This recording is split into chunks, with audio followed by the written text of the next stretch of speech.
ah,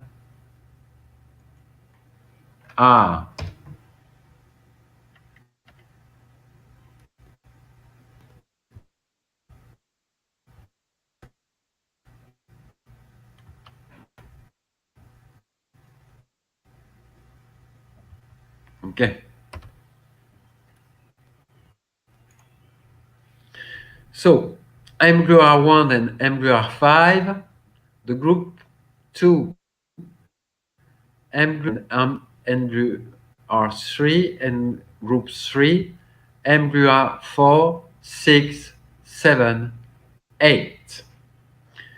We have some kind of specific pharmacology with mGluR5 and 1, maybe, I don't know, DHPG, ACPD, CHPG, more for mGluR5, not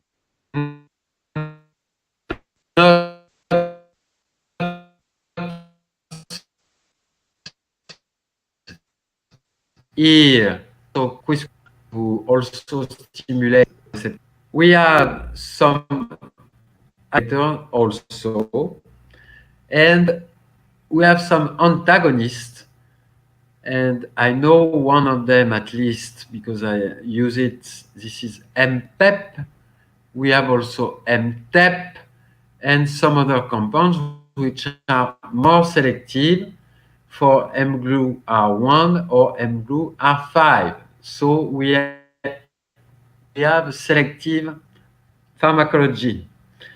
And for the classic canonical intracellular pathway, mGluR1 and 5 are coupled to GQ proteins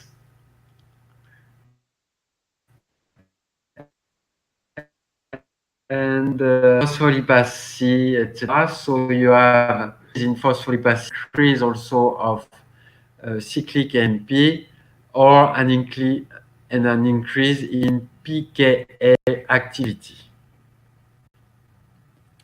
But this is tissue dependent.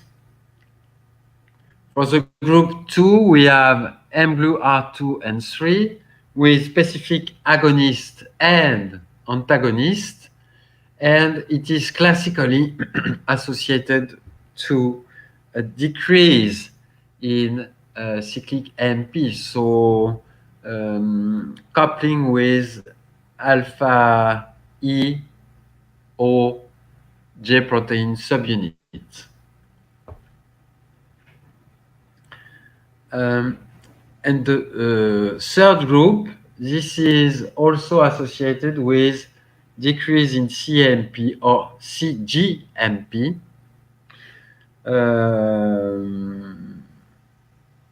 So kind of inhibitory. Here is a general distribution proposed for metabotropic receptors. They are expressed by presynaptic elements, expressed by postsynaptic elements, and also expressed by astrocytes. So we can, and you can see that maybe the presynaptic element is the one with the most expressed glutamatergic receptors.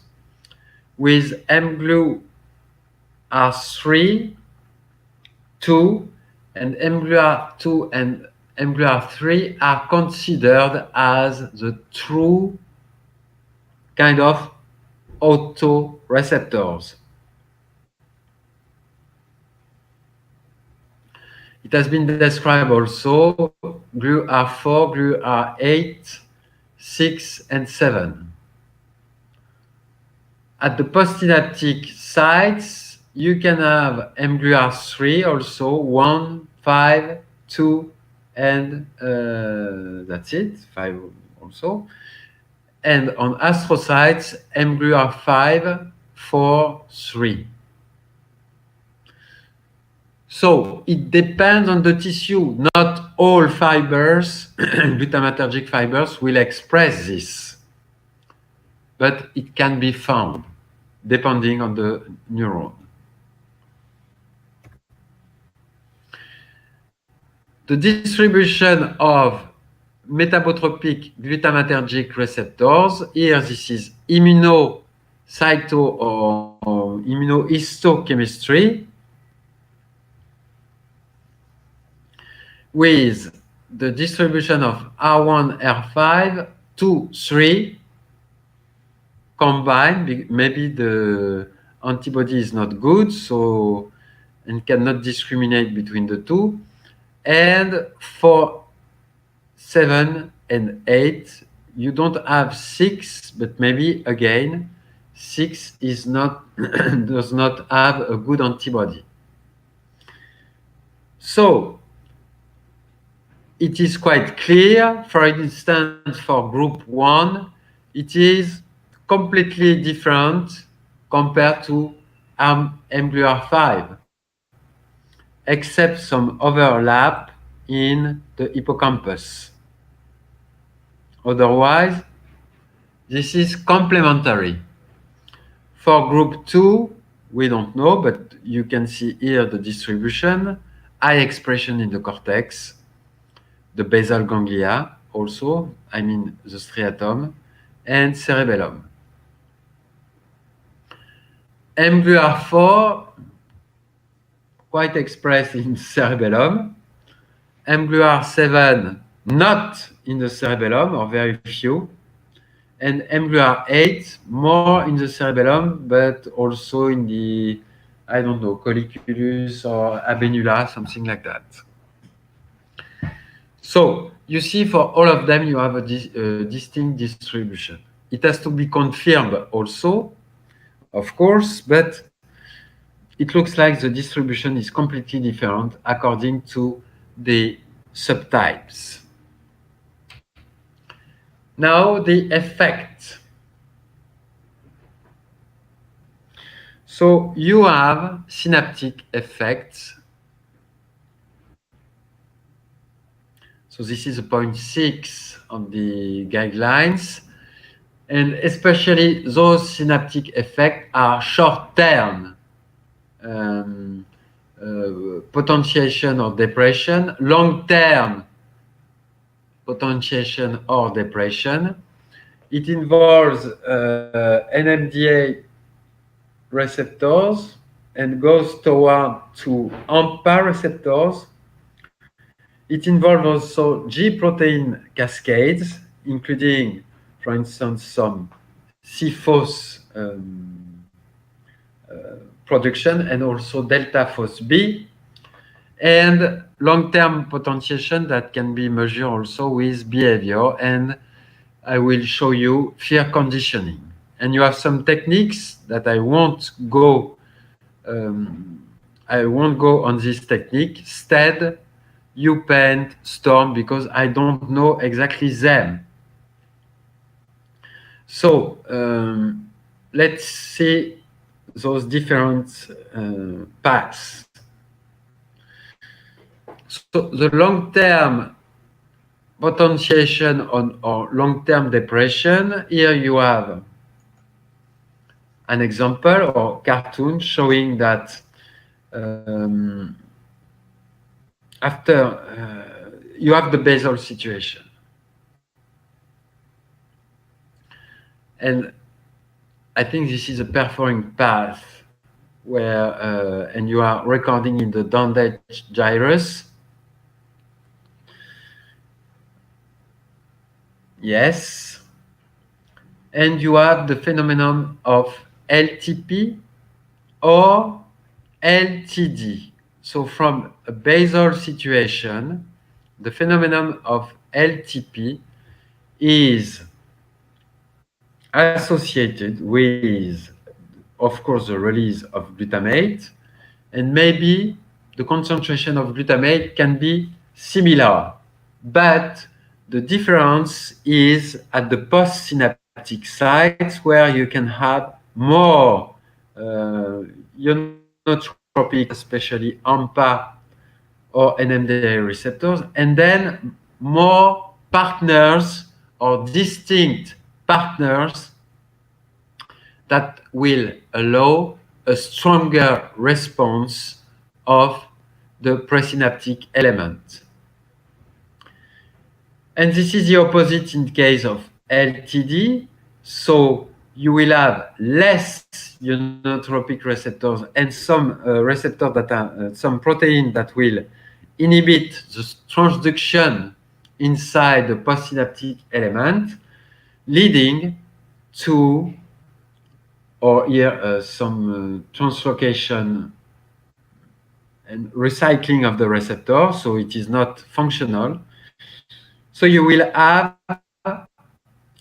powerful effect of glutamate on synapse that is depressed.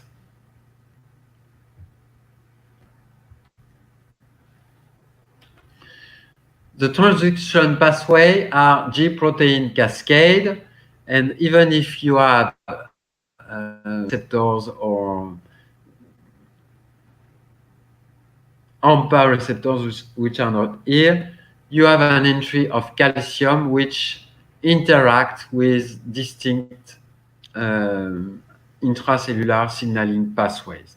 So determining or not whether you will have a higher efficacy, LTP, or lower efficacy, LTD. So it depends on the cell. And I won't go specifically on these transduction pathways.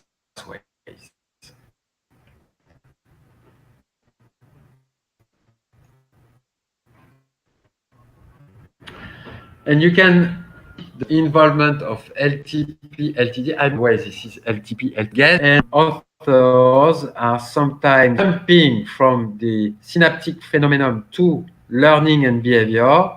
And honestly, I think this is more complicated. Anyway, you have the fear conditioning, which is quite interesting and can be used, for instance, in the case of as an animal model of PTSD. So basically, you have the animal placed in the cage, there is an habituation, then you have food shock, doesn't like. And exposure to cage without food shock, it's normal. Then you have an acoustic cue, okay, that is associated with the food shock. And there is a pairing of the food shock and the auditory cue, so that when the auditory cue is presented, then it can induce a freezing reaction in the rat. So we are measuring freezing in rats. So it depends on various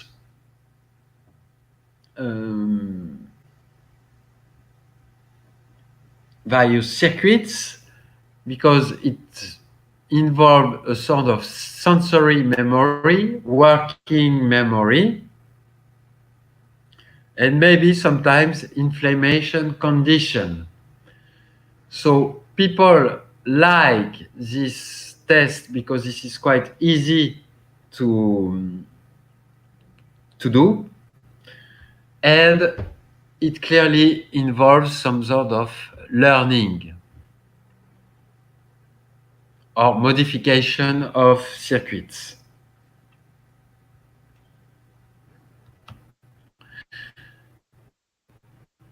So last of the course, this is the inactivation. You have at least 4 transporters for excitatory amino acid, subtypes 1, 2, 3, 4. And they potassium and sodium, and they usually used as other transporters. They usually use the gradient of sodium. So this gradient of sodium, with the sodium being more concentrated in the extracellular space, allows for the reuptake of glutamate.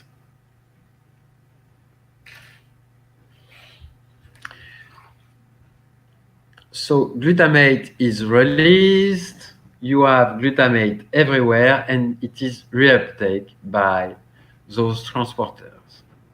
Interestingly, depending on the cell, you have the expression, a distinct expression of those transporters.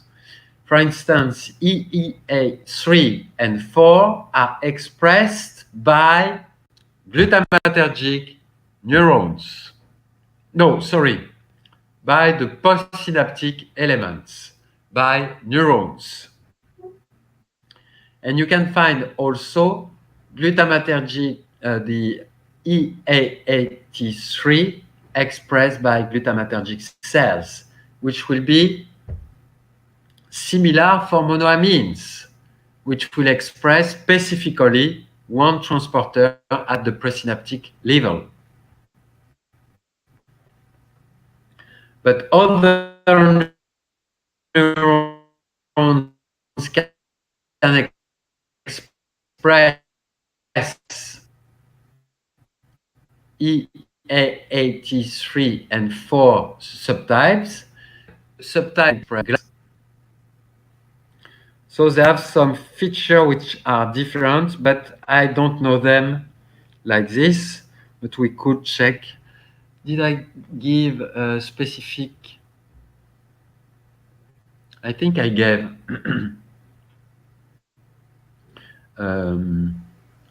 for proteins work EAAT1. So a group will check at this. So recycling glutamate and glutamine, of course, it depends, and this is a way to, to control the concentration. This is that once reuptake, glutamate is or takes part to the metabolism of the cell. In proteins, in the citric acid cycle, glutamine and glutathione, etc., etc., etc.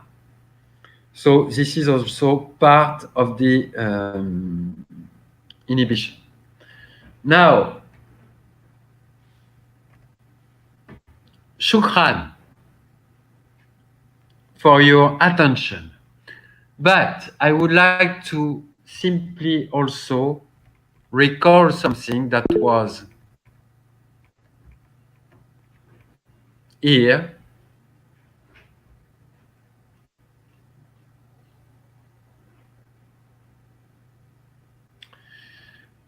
Not that I spoke about transporters that were specific for glutamate, and they have probably high speed for reuptake of glutamate. But we have seen that sometimes you can have also other proteins like Bragg channels, P2X channels, or some kind of EMIT channels that could, I don't know, glutamate goes in one way, but maybe it could go in the other way. So maybe the reuptake for glutamate is a little bit more complicated.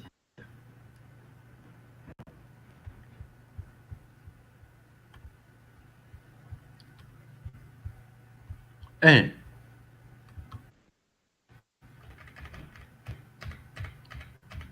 So, do you have some questions?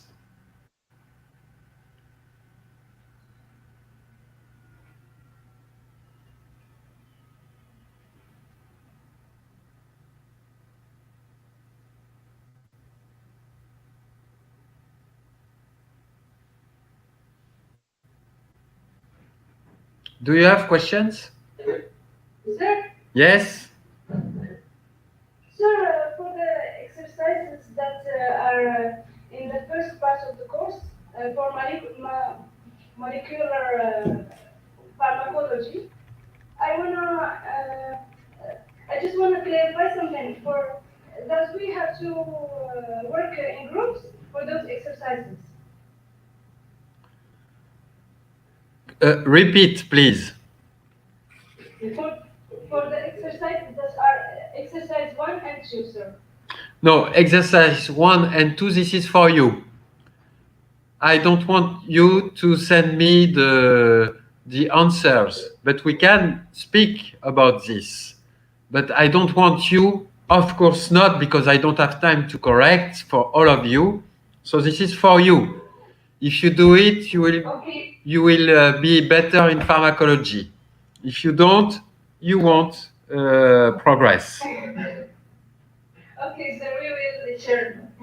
Thank you. Thank you, sir. Okay? I'm not done for today.